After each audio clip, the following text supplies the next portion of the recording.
প্রতিদিন একই রকম মাছের ডিম ভাজা খেতে কারই বা ভালো লাগে। হ্যালো এভরিওয়ান, আসসালামু আলাইকুম। আজকে আমি একটু ভিন্ন স্বাদের মাছের ডিম ভাজি করব, মানে ভাজি করে ভুনা করব আর কি। তো চলুন কিভাবে কি করি। এখানে আমি রুই মাছের ডিম নিয়েছি। আর ডিমগুলো ভালোভাবে চটকে নিয়েছি, লবণ আর হলুদ দিয়ে মেখে নিয়েছি।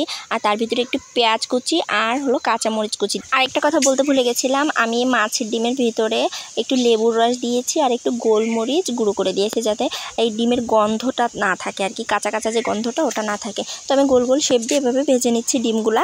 তো ভাজার পরে এটা ভুনা করব আমি। তো হালকা আঁচে ভেজে নিতে হবে, এটা বেশি জাল দেওয়া যাবে না, কারণ বেশি জাল দিলে উপরটা পুড়ে যাবে আর ভিতরে কাঁচা থেকে যাবে। যার জন্য আস্তে আস্তে করে, মানে মিডিয়াম জালে ভাজতে হবে এটাকে। এই যে আমার সবগুলো ভাজা শেষ, মুচমুচে করে ভাজা হয়ে গেছে। এখন এগুলো আমি ভুনা করে নেব আর কি। মানে মাছ ভুনা করতে যে মশলাগুলো লাগে সেগুলোই দিব আর কি, এর বাইরে কিছু না।